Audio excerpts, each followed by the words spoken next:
One night, with a voice as cold as dishwater, my wife looked me dead in the eye and said, "You're just a co-parent, not my real match." So I became what she claimed, distant, quiet, a shadow in my own home. I stopped fighting for a place she'd already vacated in her heart, and by the time she turned around to find me, really see me, I was already gone.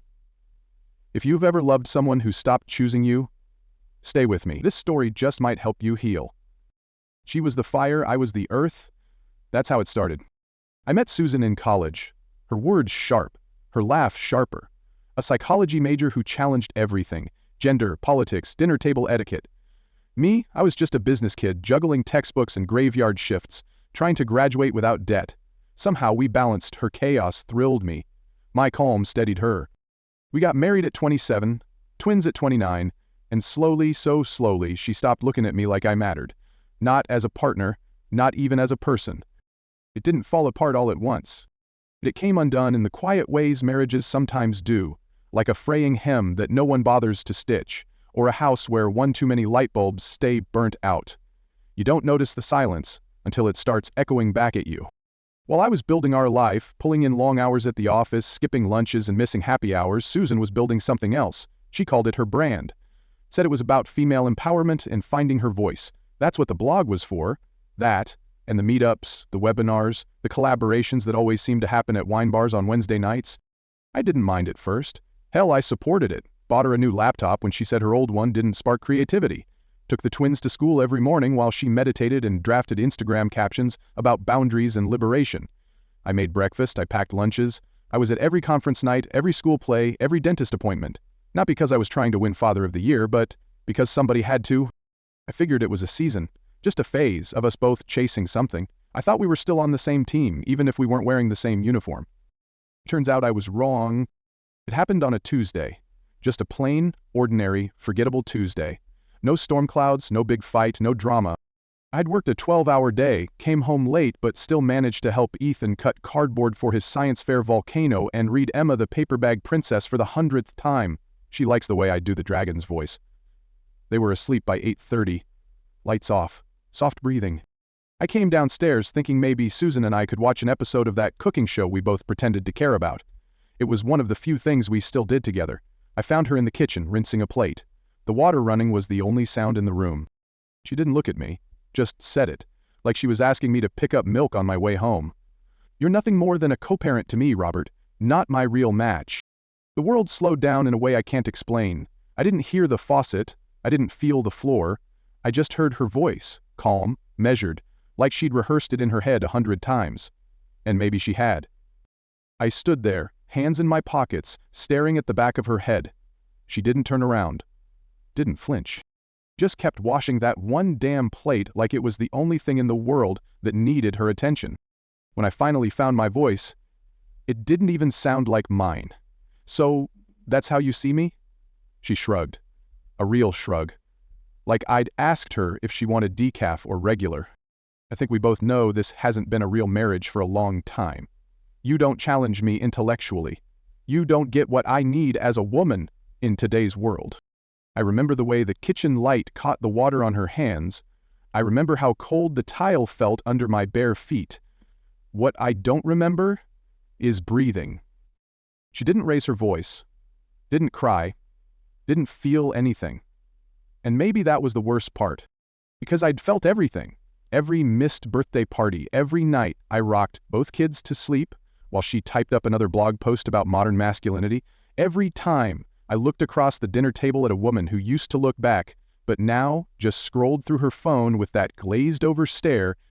I had supported 3 career changes, paid for that woman's retreat in Arizona where she journaled about becoming unapologetically herself, held the line financially while she explored alignment, never complained, never once asked when it was my turn. And yet, there she stood, telling me I didn't measure up. Not as a partner, not even as a person. Just a co-parent, a placeholder, a man who made waffles and paid bills while she waited for someone more aligned. That night, I lay in bed next to her and stared at the ceiling, listening to the soft hum of her breathing. She fell asleep like nothing had changed. But everything had. And somewhere between the overhead fan and the quiet rustle of sheets, I realized something. This wasn't just a rough patch, this was her exit. and I'd already been left behind. When she finally turned to face me, there wasn't a flicker of hesitation in her voice. "I want a partner who can match my energy and understand my journey," she said. "Someone who challenges me and appreciates my growth. I've evolved so much these last few years, Robert, and you're still just, well, you. Just me." I stood there, hands cold even in the warmth of the kitchen, wondering how a sentence that simple could feel like a full-body bruise.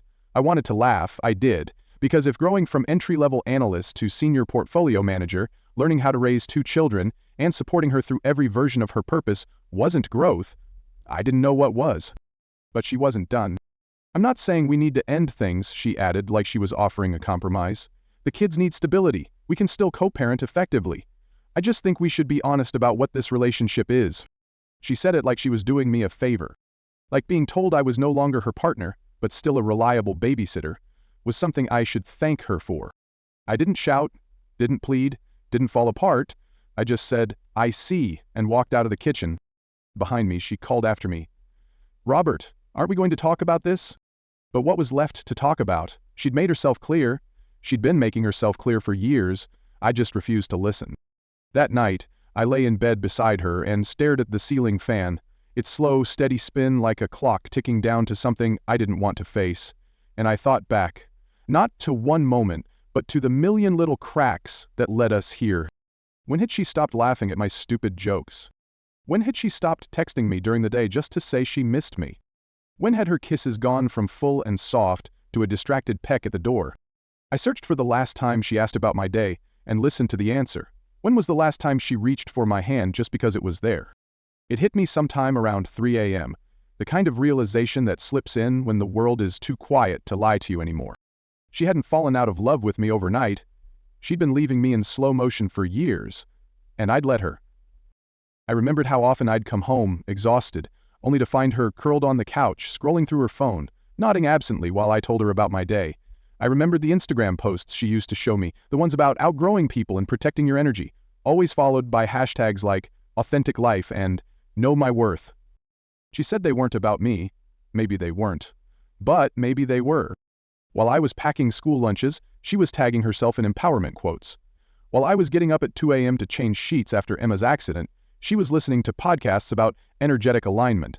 While I was working 60 hours a week and still managing dinner, homework, bedtime routines, she was building a brand that never had space for me in it. The thing that hurt the most wasn't that she no longer loved me. It was that she hadn't even seen me in years. I'd spent so long trying to make her happy, thinking maybe if I worked harder, did more, gave her more room to grow, she'd look at me like she used to. But the goalposts kept moving, and I kept running toward them. That night, lying in bed next to the woman I'd built a life with, I finally understood, no matter what I did, no matter how much I tried, I would never be enough. Because she had already decided I wasn't. And something in me shifted. It didn't feel angry, not yet. It felt cold, quiet, final. The next morning, I got up early, made the kids breakfast, packed their lunches, and helped them find matching socks, did all the things I usually do, but this time I did them knowing I was no longer doing it for us. When Susan came downstairs in the silk robe I bought her last anniversary, one of those gifts you pick with care and love, hoping it'll remind them how much they matter, she gave me that expectant look, like she was waiting for me to say something, to ask how she slept, to apologize for not reacting better the night before. I didn't give her anything, not even a smile. If she saw me as just a co-parent, then fine. I'd play the part. No more hoping, no more reaching, no more pretending we were still something worth saving. In my office, I opened my laptop and created a folder, titled it Exit Strategy.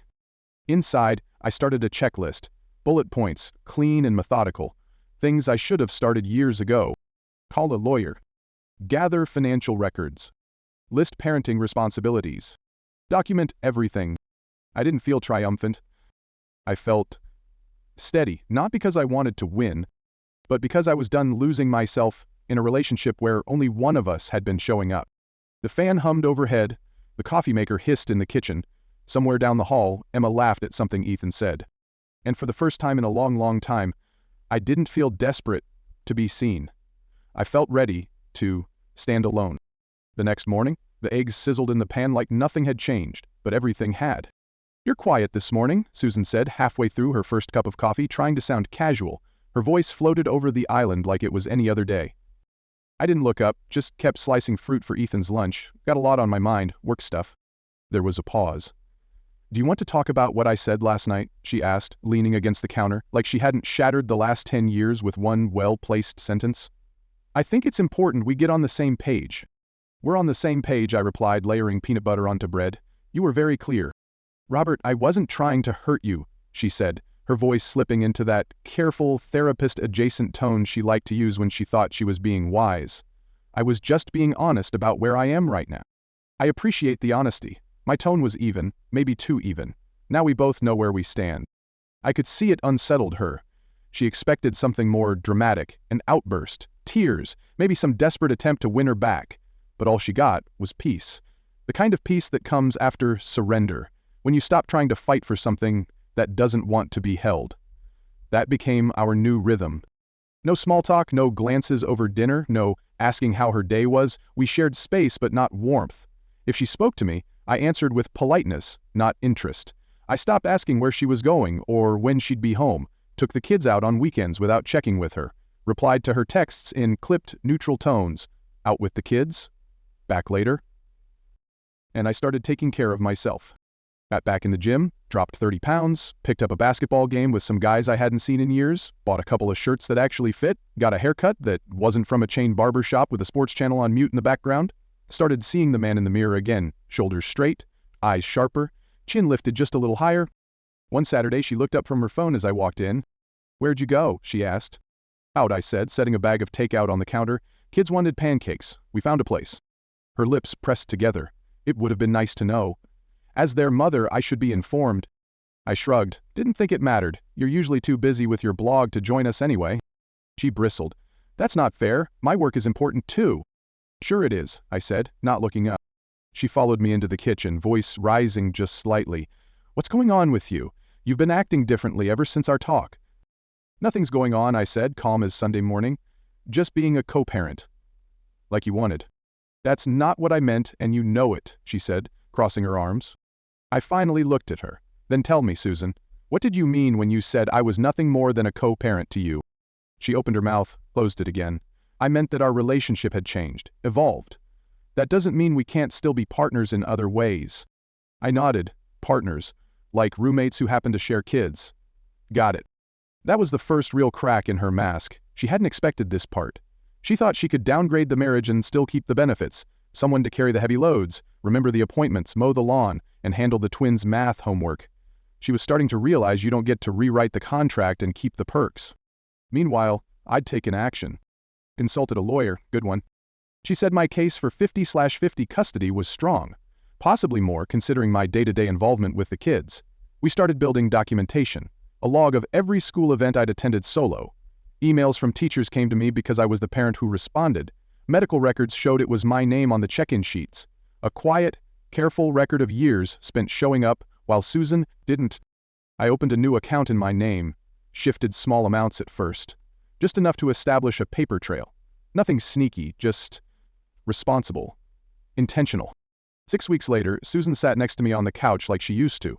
I was reading, book in hand, legs stretched out, a lamp casting warm light over the pages.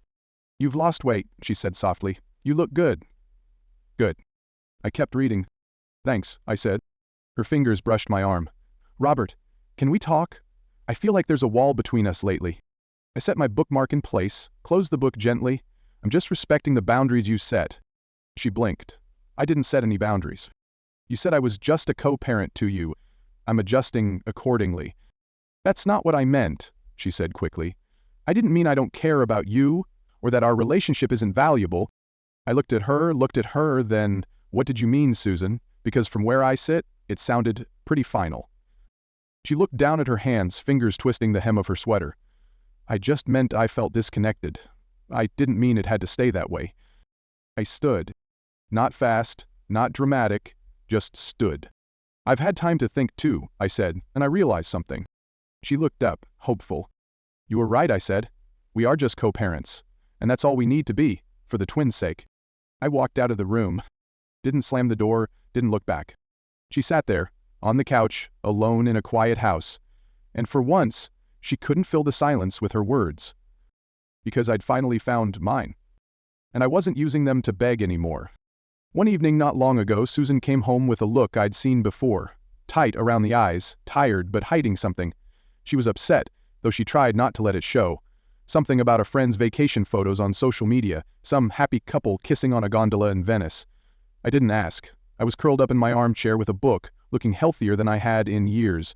Leaner, sharper, more at ease. She stood there a moment, watching me. "You've been acting weird for weeks," she finally said. "It's like you're not even trying anymore, like you don't care." I marked my page, closed the book with care. I thought, this is what you wanted. You said, we're just co-parents. So, that's what I'm doing. Everything else, irrelevant, right? She blinked, like I'd just slapped her with her own words. "This isn't what I meant," she said, quieter this time. "I wanted us to work on things. I didn't want you to give up." I leaned back in the chair, hands folded in my lap. Funny way of showing it. Telling someone they're nothing more than a co-parent doesn't exactly inspire emotional investment. She looked at the floor. I was frustrated. I didn't feel heard.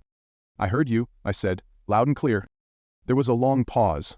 "So that's it? After 10 years you're just checking out?" I nodded, slow and deliberate. I learned from the best. And that was the moment something broke open, not in me, but in her. Because up until then she thought I'd always be there. Thought my love was something solid she could lean on while she tested the waters elsewhere. But I was done holding the weight alone.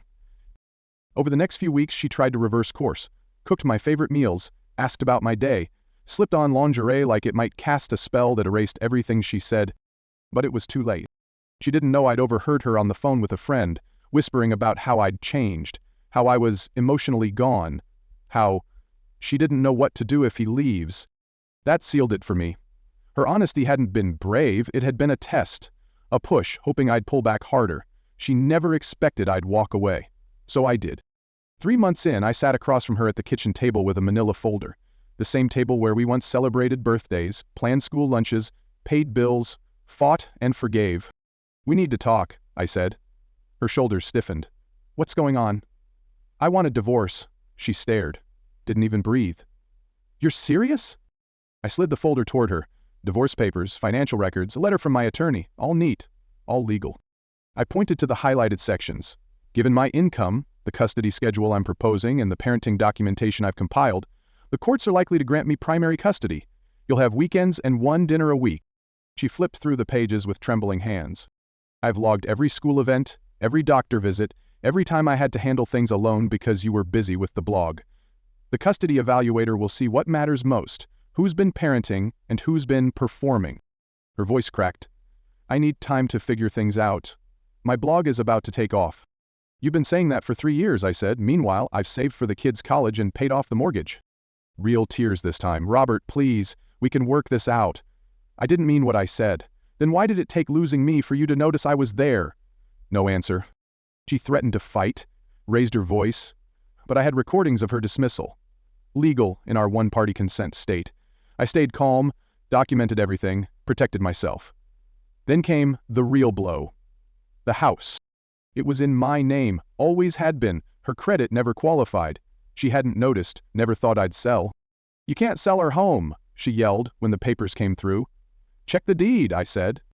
She stood in the living room and cried. "What am I supposed to do?" I looked her in the eye. "I don't know. We're just co-parents now, remember?"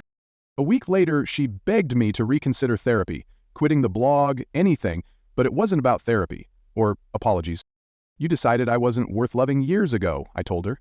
"You just never expected I'd agree."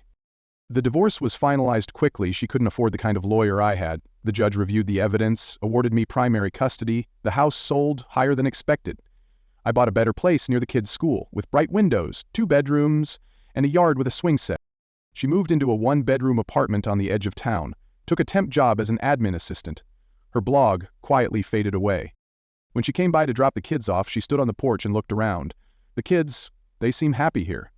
"They are," I said. "They've got their rooms. We're close to the park." She looked down at the welcome mat. "I made a huge mistake, Robert. Is there any chance we could try again?" I stepped outside, careful to close the door behind me. "There is no us, Susan. We're just co-parents. That's all we've been for a long time. The only difference now is, I finally believe it. 2 years have passed. The twins are 11 now, Emma's got a left-footed corner kick that stuns the other dads, and Ethan's learning guitar. I coach their soccer team, help with science projects, make pancakes on Sundays. I'm dating someone now, Jessica. She's a pediatric nurse, steady, warm, never has to talk about self-worth because she lives it. She loves the kids, they love her back. Susan still calls sometimes, usually late, usually after a hard day. Sometimes she cries, says she misses what we had, and I listen. Then I say the same thing every time. I know, Susan, but we're just co-parents now, and I mean it. If there's one thing I've learned, it's this. Sometimes, the deepest kind of respect you can give yourself is to stop fighting for someone who gave up on you first. Walk away. Not to hurt them, but to finally come home to yourself. At the beginning, I told you this story wasn't just about divorce, it was about dignity, about what happens when someone writes you off and you finally decide to believe them and move on. If this story hit close to home, if you've ever been made to feel like you were just convenient, not cherished, I hope you found a little clarity here, maybe even some peace. Please consider subscribing to the channel for more stories like this, raw, real, and honest. Leave a comment down below. Your voice might be the one someone else needs to hear tonight. And if you know someone going through something similar, share this video with them. Not out of spite, but to remind them you can start again. And you're worth so much more than being someone's backup plan.